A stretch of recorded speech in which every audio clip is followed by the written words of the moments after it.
Yuck Malla! Yuck Malla! Welcome back, my friends. We'll meet again, my friends. And I am your host, 8th Dan Stanadu, and I'd like to say that I'm happy to be joining you for this wonderful holiday special, but you know, I'm just joining you for this holiday special. And I'm also joined by my friends. I've got Jack Hall. Hey, I'm Jack Hall, and it's the holidays, and I'm hammered. Hammered on the holidays. Well, that's the name of your. It's the name of your. And it took Christmas a special. lot of work to get hammered this early in the day, by the way. But don't say I don't have I'm a trooper for the podcast. You are. And James Cotta, how much of a trooper are you? I'm about one martini into a triple martini, so I've got a nice holiday buzz on to discuss our holiday film. Mm-hmm. And finally, Nick Boxer, who is in a constant state of buzzery. Greetings and salutations. I'd just like to say to our listening audience, run for the hills now. Because pack all the food in the kitchen, hide out in the hills. It's your only hope from this particular movie. Oh, God. I mean, what you just said could be valid any day of 2020. It's so very true. So very true. Yes. It's not that bad. Oh, yeah. You know what? This movie or 2020. The perfect year to do this movie. It really was, yes. So this is our way of wrapping up the stinking punishment to ourselves. You're saying? The stinking turn of 2020 with the stinking turn of a holiday special called the Star Wars Holiday Special. Our one-off holiday season, because we considered making it a full season, but after this we couldn't keep going. Come on, how many other holiday specials feature a villain getting killed? Come on. Not enough. Not enough. And very few holiday specials traumatized me as a child. I felt molested by this movie, and I'm only now recovering memories from it. You're having the flashbacks like in every other movie we watch. Where you gotta, like the visions. So that's it. Another movie that's rapey. Maybe that's a great starting point. We're all in our middle agesness. So what is your first memory of the Star Wars Holiday Special? It's the first Star Wars thing I ever saw. I watched it. I mean, I was all excited. I remember watching it. I don't have a lot of memories of the actual show, but because I'm the youngest of the four of us. So, I mean, I would have been the youngest watching it theoretically, but. That's an interesting. Yeah. Of those, you know, bring too much math into this. But. Of those, 4 or 5 months between, yes, you're definitely. But yeah, it's the difference between remembering stuff and not. And I don't really remember except for a sense of confusion watching it. That's my memory is that I, as a little kid, had a sense of confusion watching this, and this is the first time I've seen it since its original broadcast. Oh wow! And but yeah, I would have seen this before I saw the actual movie because didn't see that till the '79 re-release leading into Empire. Me as well. I didn't see the Star Wars movies until they were out on VHS. The first two movies. I saw Jedi at the drive-in.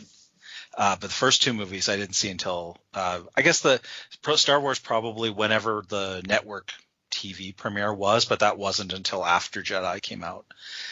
So this was the first experience of Star Wars I had. This and toys are what set me on my Star Wars path.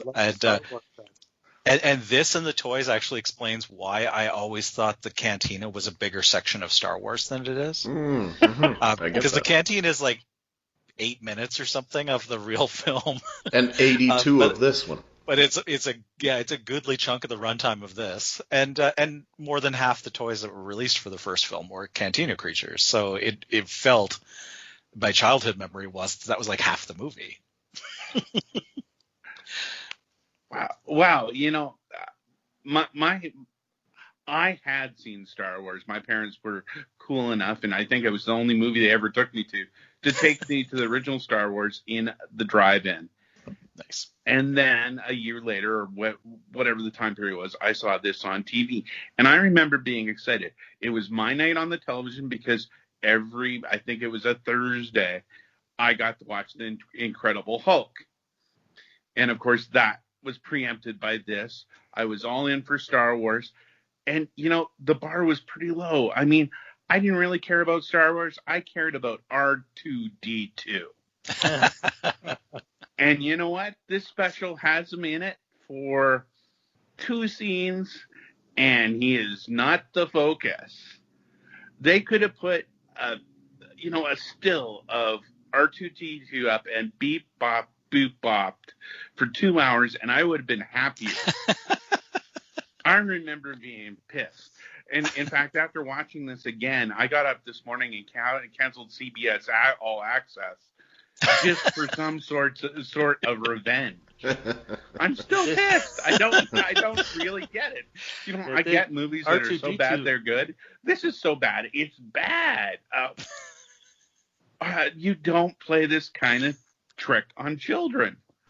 R2-D2's played by himself in it, though. That's right. He's no stunt double. Yeah, they got the real stars, R2-D2. Mm-hmm. Yeah, they got the remote controlled R2-D2. No Kenny Baker around. And in this one. And you think how that about was you, a choice, or did he was the only one with enough clout to find somebody else to put in the tin can, because they didn't even put anybody in. It was remote controlled. It's funny because looking back, on history, the idea to think that this preempted a 2-hour block of Wonder Woman and the Incredible Hulk. Because nowadays that would never happen. No, for sure. What a weird slice of pop culture time that's to say that those were first run shows that were preempted for this.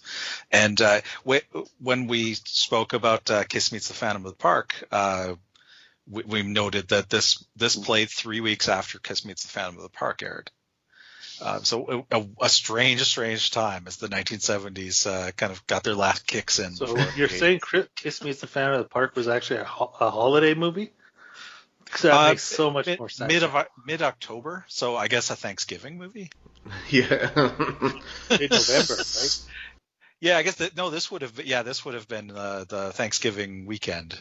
Oh, this is Thanksgiving. I live so close to the Canadian border that I celebrate both. I get 2 Thanksgivings. Oh, nice. That's nice. lucky. You're a very thankful person. Mixed and then you watch this, percent. and now you're not thankful anymore. Yeah. No, it's not that bad. Stan, you didn't step in there. Oddly enough, I apparently after watching this again, I say again, but I have no memory of it whatsoever. This aired twice, I think. Much later, they Lucas. Tried to, in much the same way that Schwarzenegger is trying to get... only one broadcast in America. I thought in some places it played again in 79, but I'm not sure where that was in Europe. There was countries in Europe where it played for in 79. And in 78, and it might have played a second time in Canada. Canada got it an hour before the America. Lucky Canada. So... And it's funny because I was very young when this originally aired, but I do remember it airing. So it's strange to me that I have a memory from as young as I was when this originally aired. Isn't the cartoon in this Canadian? Yeah, Nelvana. It's Nelvana, the same company that did Rock and Roll. That's right, Rock and Roll, and of course droids and right, Ewoks. So, because it could have aired in Canada more than once, then I would think, because wouldn't it qualify as Canadian content? Don't they have that? I don't think it would because of the it's not long enough to qualify as Canadian content versus unless they aired it on its own. Yeah, the 7.5 hour runtime of this holiday special.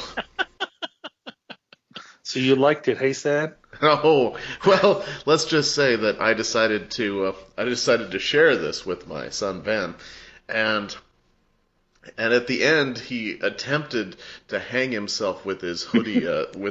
So it was. This is one of those pop culture things that I enjoy trying to explain it to people because the more you talk about it, the more it sounds made up. Oh, for sure. There's no doubt. And it was. We never even did Nick's summary. We went No. right into things. We didn't get Nick's summary. That's true. We need to get Nick's summary, but it is true that this, for many years, it was like almost an urban legend, this thing here, because Lucas, wouldn't let it air anywhere, and before we had, there was a little bit of tape trading, and you would find it at like conventions and whatever, marked up for like $50. Yeah, it was and a it would be holy like a grail sixth for generation. a lot of us just to see again, to confirm it existed. Yeah, but for a lot of people, they weren't sure if it existed. And I think too that there's this concept where if you have seen it at one point, the legends of it being horrible, but I think there's that desire to watch it again to be like, okay, this seemed horrible, and everybody says this is horrible, but is this really horrible?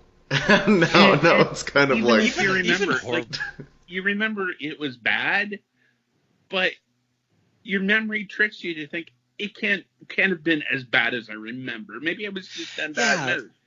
But there's this really weird tone to it that is just ugly and vile. Whether it's like the Chewbacca's watching porn or the Get to the summary. It's not child friendly. I remember I was a low mark on the Star Wars bar, and I remember being like a pissed off kid. I don't know. Even the animation section, which is arguably the best part in this, which is actually awesome watching it as an adult. The only part ever officially released, yeah. Yeah, it although it's good from an adult eyes. I mean, what kid is really into the art of Mobius that they sort of pattern the animation after? Like, I remember watching that as a kid and just thinking it was ugly. As a kid, I was so young. That just the idea of seeing Star Wars is enough to make me excited. Confused but excited. But yeah, let's do the summary. There's no way I want to go through this thing without getting Nick's summary. That would be a rip off to everybody listening. All right, I can do the summary. That's not a problem. Well, we visit Chewbacca's family on his home planet, and Chewbacca's late for Life Day, a.k.a. Christmas.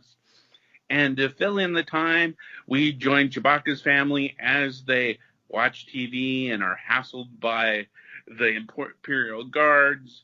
And, they do some other stuff in little vignettes. And Carney shows up, and I don't know why he's in this. And we get a couple songs, and then Chewie and Han show up at the end, and happy Life Day, everybody. There's not a lot of stories. It's just all little vignettes, which actually I kind of like the idea of visiting the Star Wars universe. But you know what? The vignettes aren't really in the Star Wars universe. They're just vignettes of completely random things. I think that their thinking was, okay, we don't have really good material, but if we get a comedic genius like Harvey Korman to do it, he can make it funny no matter how crappy the material is. Turns out that's not the case. The idea was these young whippersnappers and their robots. I don't get it, but we'll just throw it into a Christmas special. Hey, Bea Arthur and Harvey Korman, and the whole bit is flat. Like, that's yes. You have to really get up early in the morning. And this is co-written by Bruce Vilanch. Yeah, who did all the comic relief stuff, right? Yeah, but he admitted he was high on cocaine during the entire creative process. I can't imagine anyone wasn't in the creative process of this. This is I refer to it as the intersection of 70s pop culture and mounds of cocaine. It's impossible to explain to anyone. It's impossible to explain, period, because ostensibly the reason for this is to keep the Star Wars franchise going in between movies and sell toys. and make some money off of something just slapped together for a year and a half after the original Star Wars. But it doesn't seem to accomplish any of those things. Well, they the created a thing. toy line, but after this was such a disaster, they pulled it before it got released. So there's just really? Yeah, they pulled the idea of it before the release, but there is some pictures of models and stuff like that out there. Like they just took Chewie basically and repurposed him. I mean, there was talk of doing an all Wookiee movie and everything like that, and I mean, it was. Lucas is the one who wanted them to use the Wookiees. I mean, it was his idea. Like he's forced. And then they had the director, and the original director was a friend of Lucas's who didn't understand how to use multi-camera shoots, so he gets fired after three segments, and he ends up getting replaced by somebody who never talked to Lucas in the entire. They got a Bible of how Wookiees act and talk, and that was his entire Star Wars input that he received from Lucas and those folks. Like this thing has disaster written all over it, which is why I say, come on, folks, it's not that bad. How many minutes of this 95-minute run are Wookiees talking to each other with no humans present? Bruce Valanche was really worried about that because he's like, so we're going to have all these characters grunting to each other in a language without subtitles. We're going to have that and try and keep the audience from leaving. And he's like, I don't think we should do that. And Lucas was like, no, if there's one thing we're going to do, we're going to have the Wookiees. What is it about Lucas he and put Wookiees? his foot down on Wookiees. Lucas and Wookiees is a weird history because the original screenplay of Star Wars, the entire third act was Wookiees. That ended up getting repurposed in Return of the Jedi with Ewoks, and then finally did get used in the prequels with Wookiees. So he just had this weird hang up about Wookiees. I thought the pantomime wouldn't have been as bad if the costumes were, real costumes and not just. Hey, Stan Winston worked on them. Wow. Yeah. I mean, he didn't work very hard. The voice of Chewie's son just grated on me.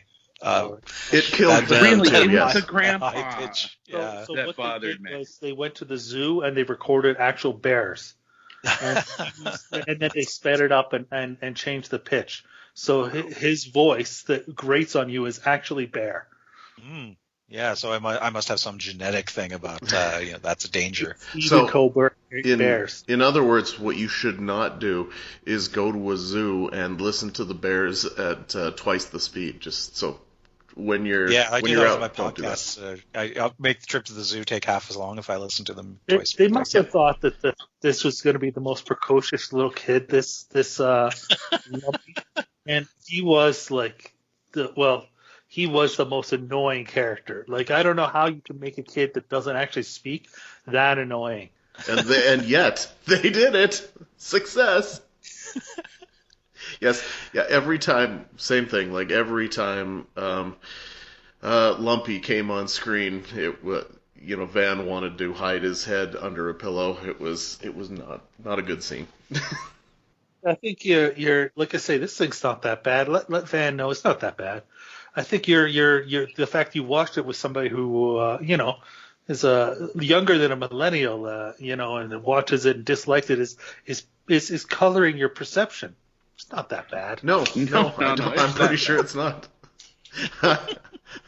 I think there's parts of it that are that bad. Yeah. There is. That is. I think there's a goodly chunk of this that is actually enjoyable. I mean, there's the whole Boba Fett cartoon is great, and that's better than 10% of the runtime. So, I think. Did you enjoy the acrobatic thing out of nowhere in the first 15 minutes? Yes. So there's 3 or 4 chunks of this that are entertainment that the Wookiees watch. Leaving aside that all of the Wookiees' entertainment is humanoids. Thought had crossed my mind. Yes. Which is no. There's Harvey Korman and Alien Face. Don't forget right. that. That's So not we got human. What do we got? We got a cooking show. We got the weird 2 music dancing. videos. 2 music videos. One of them is a VR VR girlfriend video that very forward thinking. Itchy's fantasy. Jefferson Starship on that the kid watches. That's kind of, I mean, it's basically a variety show, and that, like, with not enough variety in it. That they almost had enough structure. Like, really, if you made the Wookiees thinner and put in a couple more musical numbers, it probably would have worked better. Because really, it's just creating a frame for those bits. Not if they kept up the quality of those musical videos. They all look like those old 3D video games with like that only had 3 different movements and you had to press the button at the right time to keep following the story. They're all like these weird monochromatic like processed video kind of vignettes. Like the idea of what the future was supposed to look like in the late 70s, basically. Well, it's not the future. It's a long time ago in a galaxy far, far away. That's right. Yes. That is the one thing I'm a Star Wars purist about, is it's a long time ago. Yeah. Well, the future for a long time ago, then, made by the late 70s of the present. How about the fact that you said that the Harvey Korman Bea Arthur part there that's completely flat, but how is it flat, do you think? Because basically the plot of it is Harvey Korman's character just considers Bea Arthur's character to be so insanely hot that he can't. He's just in love with her. Yeah, she's just a total POA, and he just can't resist. It's odd that I think it's the context, because if that bit had played on the Carroll Burnett show, it probably would have worked. Mm-hmm. Oh yeah, for sure. I think it's the context of it, because that's what it feels like, is like, Carroll Burnett doing a parody of Star Wars. And yet, because it's framed with these real Star Wars things, it gives it this, like, it just gives it an odd tone. Actually, a studio audience might have helped that, just some laughter in that. Well, and I think the problem too is that, I think it kind of goes to being a problem with the whole thing, is that it's so long in comparison to all the other bits that it does seem out of place, especially as you get this right near the end of this holiday special, where it's just like you've suddenly jammed what I think feels like 20 minutes worth of the cantina into this movie. Isn't it like the scene though with the most heart? Like, if we're talking, when we get to scoring and everything like that, isn't it the scene where it's the most, it's kind of got a bittersweetness to it, and it goes on too long, but isn't it probably, you could argue, the most heart? No. I mean, if you want to compare its heart level to the rest of it, then yes, absolutely. Just a quick check, it is 13 minutes. Wow. From start to finish for that, because it starts with it's the Imperials break in and say that every Imperial soldier has to watch this documentary about life on the Outer Rim, which is in itself a weird framing device. And then they show it's a bit of unused footage from the original Star Wars of Tatooine, and then the long section of Bea Arthur running the cantina. So it's a huge amount of the runtime. It really is. Are you including the song as part of this? Yeah. Okay. Because it just kind of keeps sort of a double vignette. So. Yeah. The song is like based on the Cantina song, but with words now, and it's like, it's got to be 5 minutes. The song was where I was losing it. And does Bea Arthur sing? Like, does she have like a mystery album out there? Like, where did that idea come from? Bea Arthur Sings sounds like an amazing name for an album. Yeah. Especially if it's not by Bea Arthur. Only available on vinyl. I currently Googling Bea Arthur Sings. You're gonna get just this. Because I was watching this, and I couldn't think like if Bea Arthur like sang or anything. I was wondering like, did they have a special guest star slated for this slot? And they walked in and saw the Wookiee and went, "Yeah, we're out of here." Yeah, like I said, it feels like a Carol Burnett bit. Like she might have been able to sell it better too. Like it's. Bea Arthur started on Broadway and that type of thing where she used to sing. So yeah. Right then. Yeah, it feels like a sketch comedy bit. Like it is so out of pace. That's one of the sections that was made by the original director, right? Yes, like that is. It's one kind of the centerpieces. Yeah. Yeah, he commissioned that. He did that. One of the other skits, and then he commissioned the cartoon. Yeah. But this is where the nightmare was. There was talk that Robin Williams would do one of the skits, so I could picture him doing either the robot that malfunctions or the cooking show, and it might have been better. Yeah, I think the cooking show would have been a great bit for him. Yeah, for sure. Yeah. I mean, it's just such a weird thing. Like it's like I think that's what strikes me every time I watch any of it is just. How many times have you seen this there Jim? I've probably only watched it start to finish like 2 or 3 times since the original airing. Yesterday being the latest one. Like, there's certainly bits of it, like the Boba Fett, I would have seen many times. But like I said, I didn't remember it being this long because I probably skimmed through it. It's been available. I mean, as long as YouTube's been available, it's probably the second video ever put on YouTube after the Welcome to YouTube video. So it's been like really widely available as long as the internet has been a thing, despite it being suppressed almost as much as Hercules Goes Bananas. Which is another one we got to get to at some point. It's a must. That's an absolute must. I prefer the original title, Hercules in New York. Yeah. Another one where I prefer Hercules Goes Bananas because I saw Herbie Goes Bananas, and there's a double feature. Oh man, that'd be a great double. All banana season. All banana season. I don't know if Banana Splits movie. Oh, you're working on a great season pitch right there. Yeah. maybe just has to be fruit. Ready to move to scoring? Sure. We are going to score this. We had a discussion of whether we would consider this outside of competition or actually score it, and I think it's the right length. We've done TV movies before. I think we actually do score the thing and put it into the Octagon. Yeah, I agree. All right. Well, in our search for the ultimate B movie, we rate each film in 5 categories. None of these categories is objective quality. God bless it. Yeah. And the first category we do call schlock appeal, and we start with Stan.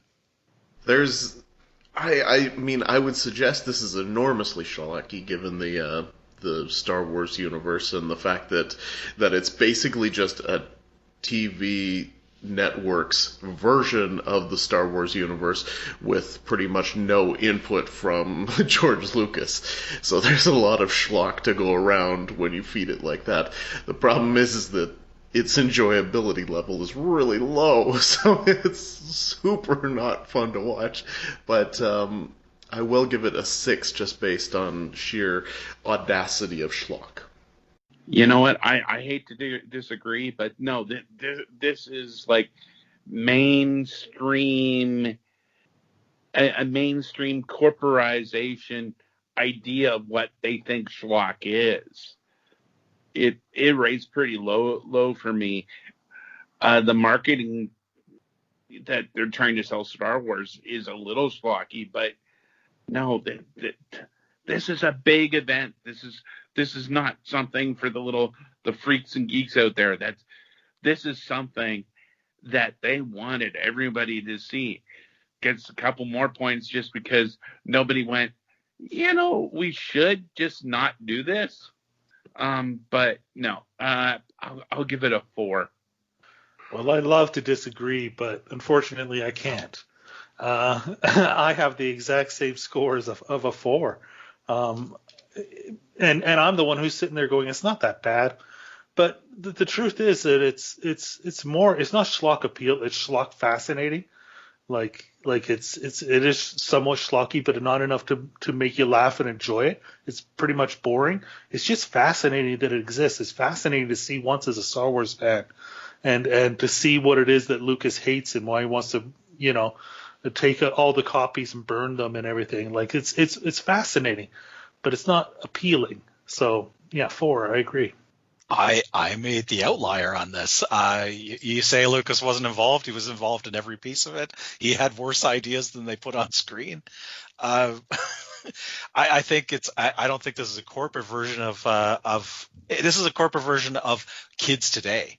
This is what they thought the Star Wars audience was, and what they thought would work for them. I wish a network had been more hands-on with this thing, because it might have gone a different direction. From what Jack had of the making of, it sounds like the network had very little messing with this. It was the people actually being paid to work on it who were messing with it. And it's the Star Wars holiday special, for God's sakes. 8 for me. More heart than budget. I don't think we have a stated budget for this. No, but it clearly wasn't much. I mean, even the Millennium Falcon, you can look at it, it's like, oh, that's not the same one as in the movie. Like, that's clearly not. There's a lot of stuff from the movie that gets repurposed in this as well, of course, which is good thinking. But I think because of the fact that it just aired on a network and is designed to kind of keep the Star Wars name out there, it's weird because it is a variety show, and I think that Star Wars doesn't lend itself to a variety show. I can only give it a 2 because this is not really a Star Wars thing. Yeah, I'm going with the 2 as well. Anytime that more than half your actors are only in this because of contractual obligations and will be sued if they don't appear in this, yeah, 2. No. Well, I love to disagree, but I can only slightly disagree here. I got a 4 on this. I mean, let's face it. It's hey, this thing's hot. Let's put this on the air. No, we don't really know anything about it, but let's put it on the air anyways, and we'll just get huge ratings, and I imagine they did have big ratings. I mean, there's that part, the corporate part, the CBS part, this and that. But on the other hand, I will give it a little bit more than you guys, because like I said, I think it's a holiday special. So by its very nature, holiday specials have a sweetness and a heart to them, and at points it does have that, and it also has a point where a stormtrooper gets killed. So 4. You mentioned the stormtrooper getting killed. The stormtrooper gets knocked through a railing outside of Chewbacca's house, and I couldn't help thinking when I saw him, because he gets pushed and he falls through this railing, and all I could think is, having just watched some Mandalorian, this is the only time in the entire Star Wars universe where there is a railing and it just fails immediately. There's no other. It's a gag for years that the Death Star has no safety railings, and apparently they shouldn't, because first time you lean on one of them, it falls apart. Well, and it's weird because Lumpy was walking on it earlier, so apparently the stormtrooper's armor is way heavier than Lumpy. It can only take vertical pressure, not horizontal. And by the way, hand pushed first. That's right. You never get away with that scene in today's climate. No, I don't think you would. I mean, yeah, they kind of gave it a bit of an out that the stormtrooper tripped on his own gun as well. But I mean, it's murder in a holiday special. That's just dangerous behavior. Yeah, I love that Han picks up the stormtrooper's gun after he has fallen off the tree, and says they're going to be looking for this guy, and then just pitches the gun over the side. Yeah, and then they just go inside like everything's fine. Hang out. Well, and thankfully Art Carney was there to save the day by using his awesome ID to call in and be like, he just took all the money and ran. I'm going to be the outlier on this category as well. A 1 is all I'm giving this, and that is purely for the cartoon. I think my understanding is that most of the cast of Star Wars wasn't under contract. They were basically they were basically traded things to be in this. They were like Lucas called and bribed them into being in this. Yeah, and it shows. Is Mark Hamill wearing a wig in this? It kind of looks like. Well, he had just had that car accident where he almost died, and he had reconstructive. Not at this point. He didn't have car until after he had shot Empire, hadn't he? No, he had already had the car accident and had reconstructive surgery at this point. So that's why he's kind of wearing he's so done up. That's why he's wearing so much makeup. Oh, okay. Yeah, he's got the makeup gun. All right, our next category, and I tell your family you can't spend the holidays with them. We're gonna be around. What the fuck moments? Oh boy! I mean, at this point, just the sheer existence of this begins it. Oh boy, where to begin? I mean, there's like I think just the fact that. So I mean, here we are in Kashyyyk. It's fine. It's no problem. Then it's the concept that. When they named, so I mean, you've got Chewbacca, who sounds like this really cool character, and then so you've got his wife Malla, and then you've got his dad Itchy, and his son Lumpy, and it's like who the hell? All nicknames, Like, I mean, it's ridiculous, and I mean that decision, of course, to have all the Wookiees talking in Wookiee the entire way through, and you're just supposed to kind of guess at it. I mean, it does go crazy. The Wazan troop thing off the top, that's just really freaking weird, right? I know it's a it's one of these variety shows, but you don't expect that one when it happens. I'll say the Jefferson Starship scene because not only is it not a particularly good song, but it's really ugly looking too. That mic, the way that they made it almost look like a lightsaber, instead made it look like a penis, a glowing penis at his head, the whole time. Yeah, exactly, like the glowing dildo of microphonism. Yeah, it's pretty creepy. But I mean, to me, nothing tops the uncomfortable level of the Diahann Carroll. I am your fantasy, and you can. You can experience me. You didn't find it hotsy-totsy? We have once again seen more evidence that all alien species in the universe, really just want to bone human women. I'm telling you. That's I thought that when I was watching this. I'm like, again, we see human women are the hottest in the universe. Yeah. It's and Diahann no Carroll matter what species you are.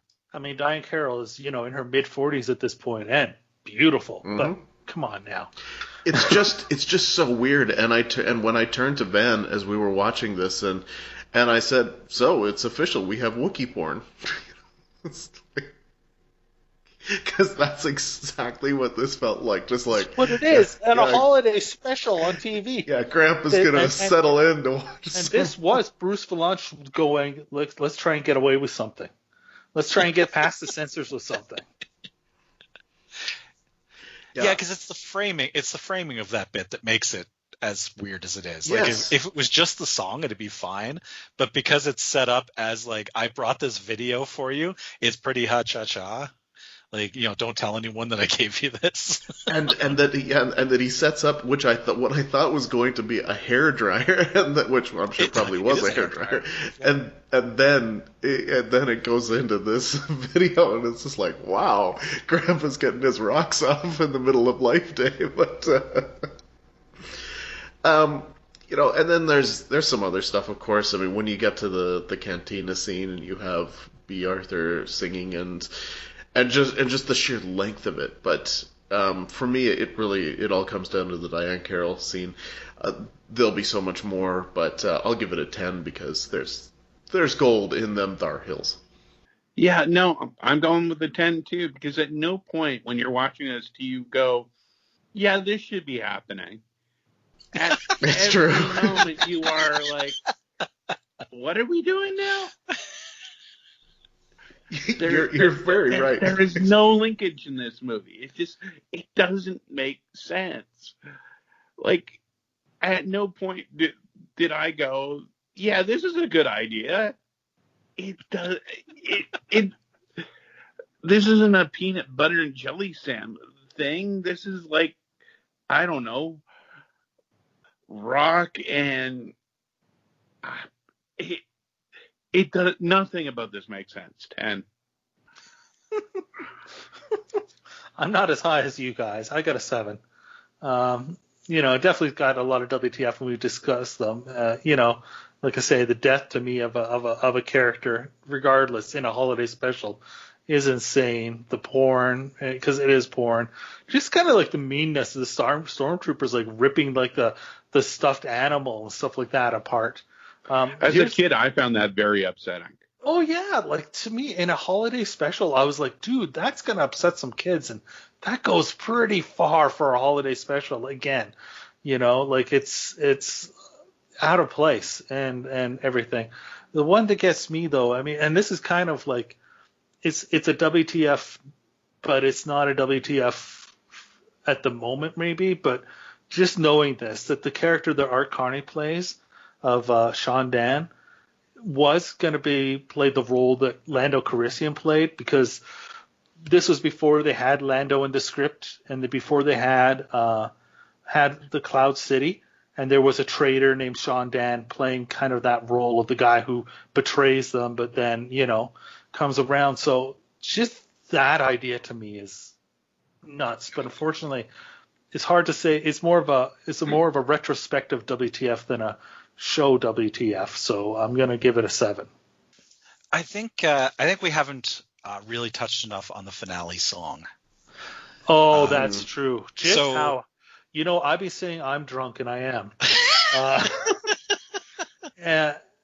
But just how drunk was Carrie Fisher during that song? Like, 50, if I'm 3 sheets to the wind, she's 30.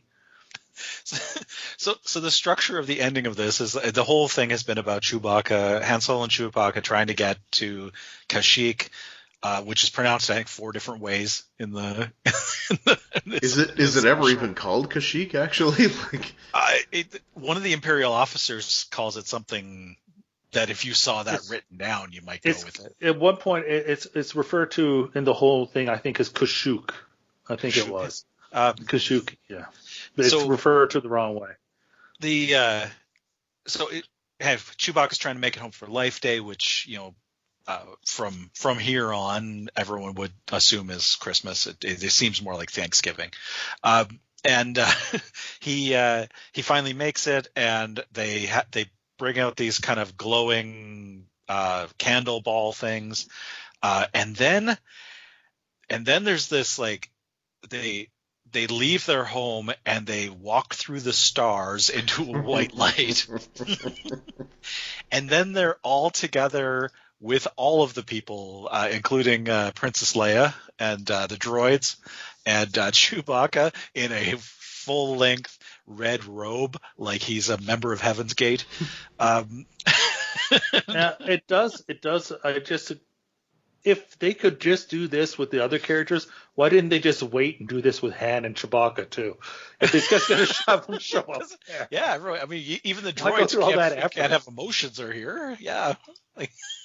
Well, yeah, and Han Solo says like not even 5 minutes before, "All right, see you, buddy. I gotta take off." And now it's just like, go and then 5 minutes later, I wouldn't miss this. In the end scene, isn't that the same as when don't they reuse a lot of his footage that they used like 3 minutes ago when he was saying goodbye to Han?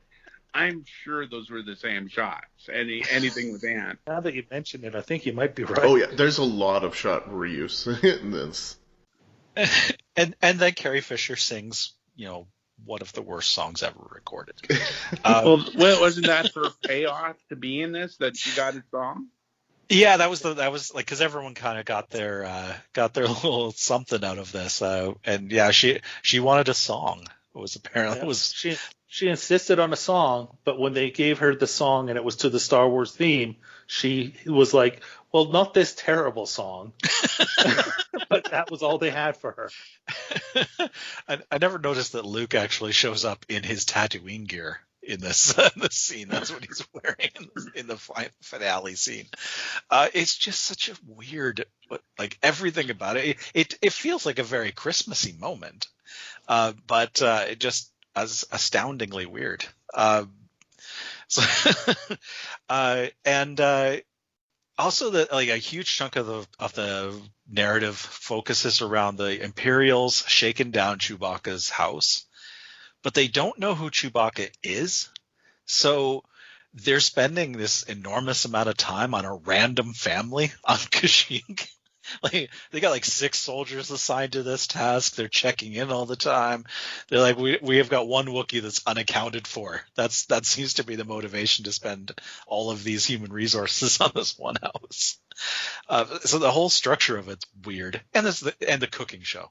The cooking show itself, which is about 4 or 5 minutes long, of Harvey Korman just making a stew is a choice. I don't know. I mean, I also have to suggest that his other the Amorphian instructor moment of like constantly slowing down and doing things like the cooking session for like pure entertainment. If you put those side by side and watch them and said which one was better, you'd rather watch again. You'd rather watch the cooking segment.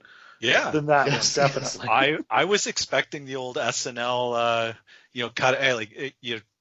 cutting off the finger gag with like, that's where I thought they were going. No, the gag was it had an extra arm, and then because of that, was cooking so fast that Chewie's wife couldn't keep up. And then as I see in the cast, which is hilarious, the fact that Malla, of course, was the Wookiee wife that couldn't keep up, but also the person who played Malla was the second pair of arms. Oh, nice. Yeah, and also was the bodyguard for Bea Arthur's character in the cantina scene. That's awesome. One of them was like a Croft performer, right? Like a Sid Marty Croft. Yeah. I'm going to go with a 9 on What the Fuck Moments. I think it does have that astounding flow through of what the fuck that we always look for. Memorable moments. Well, I obviously don't have any memories of this from originally seeing it, but I think going forward, besides the atrocity of just the whole thing, I think most likely the memory will be of the Boba Fett animated piece, because it is the most enjoyable part of this. Because I think the problem is that it's going to lean too much to, I'll remember this simply because it's so WTF. So I'll just give it a 4. Yeah, I'd love to go high, because, I mean, the WTF is so insane in this, but it also has this, like, Teflon quality to it. Every 5 years or so, I'll go, I think I'll just call up YouTube here quick and have a look, because it can't be as bad as I remember it. And it always is. You need to take some memory pills, I think. 'Cause, I don't know. I'm only going to give it a 4. Oh, wow. Sorry, what category are we in again? Memorable moments. Oh, memorable moments. See, I can't even remember what moment we're in. Okay, it's only a 1 for the category. I saw this when I was like 4 and remember it, So, I mean, there's got to be something to it, right?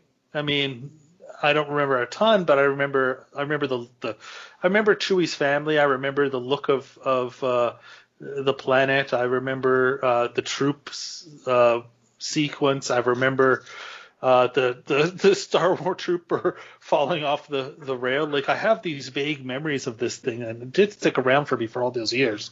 So I got a different perspective on it from that way. But are they actual memorable moments, like special moments that you would remember? No. But they just stuck for me personally, so I'm going to give it a 7. I have much the same experience. That, as I said, the cantina and the Tatooine is still my favorite part of Star Wars. I love it whenever a Jawa shows up. I love it whenever they show any more part of Tatooine. And as I said, this is the first Star Wars thing I saw. So this, and many people who have said terrible things over the years, and I won't argue with any of them. It's still what imprinted on me as far as Star Wars went. So 7 for me as well. Crazy concept. 3 billion.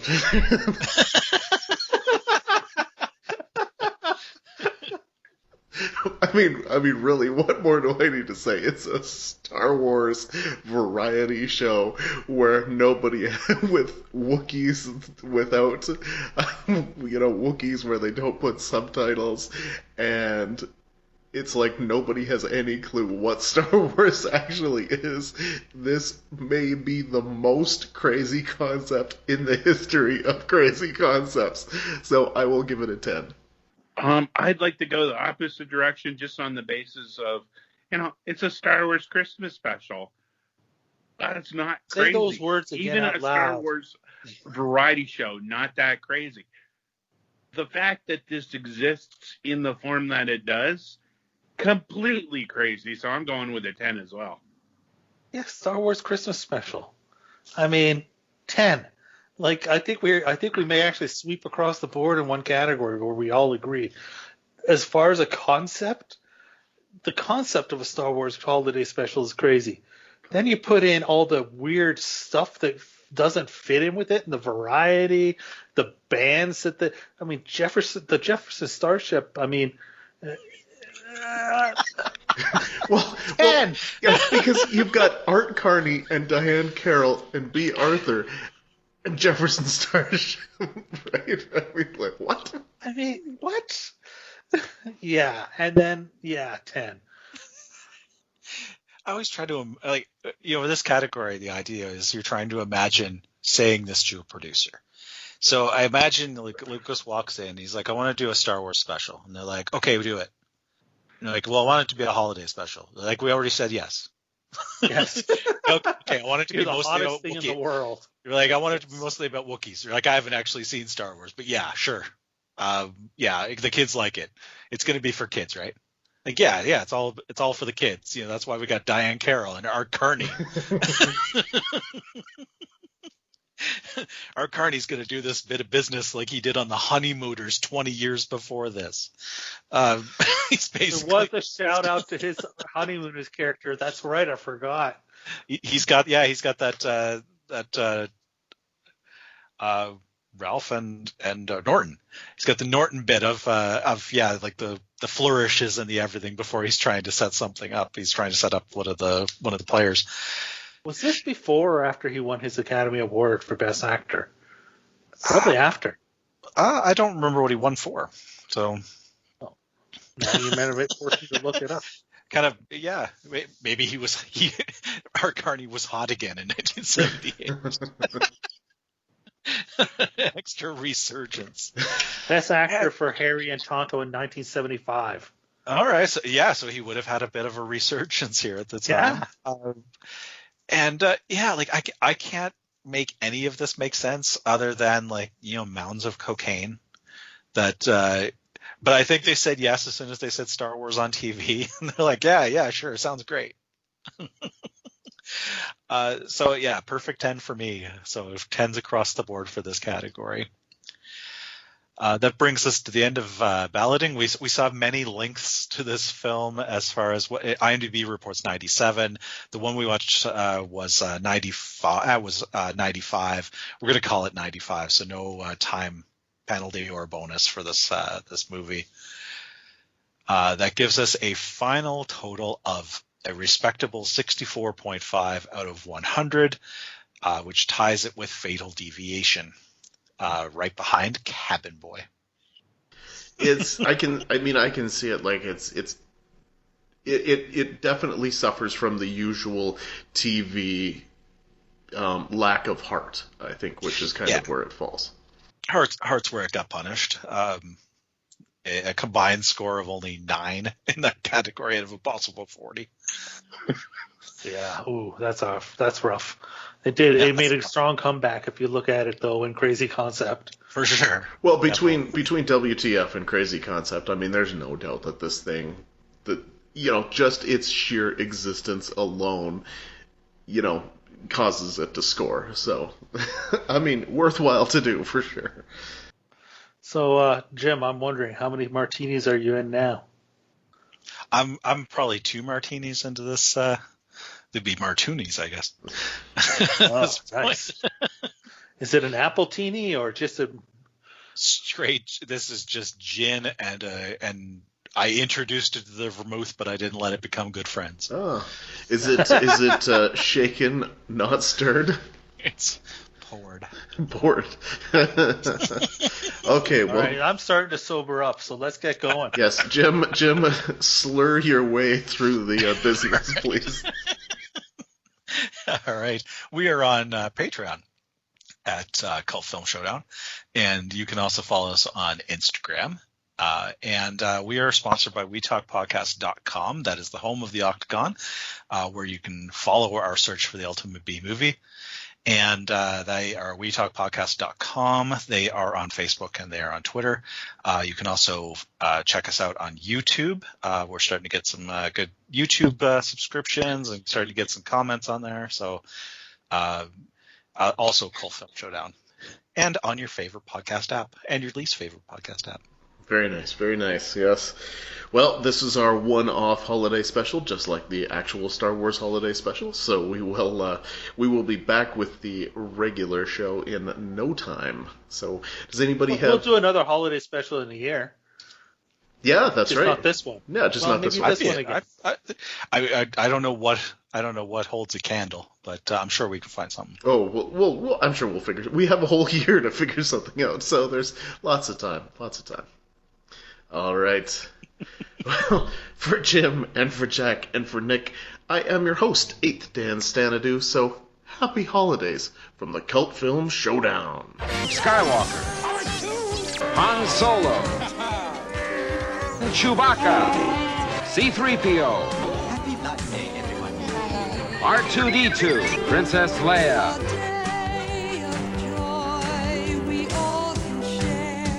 Introducing Chewbacca's family, his wife Malla, his father Itchy, his son Lumpy.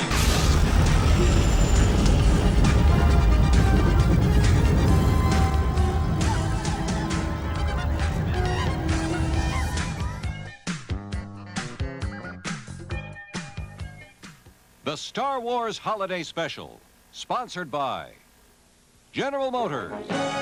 People building transportation to serve people.